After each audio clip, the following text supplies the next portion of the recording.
how to download PUBG on your PC. So hello guys, welcome back to my YouTube channel. In this video I'll be showing you how you can easily download your PUBG application on your PC. So first thing, simply head over to your browser, and as you can see, when I search in for PUBG, it's only available for the mobile, that is your Android devices.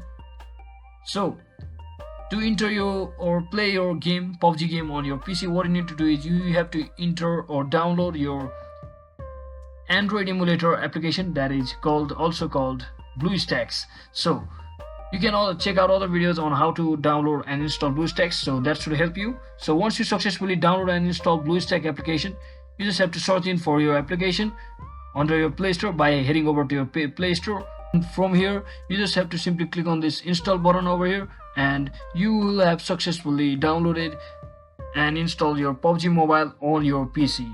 So that is it for today guys. Hope this video was helpful. If it was, don't forget to like and subscribe to the channel. See you on the next one.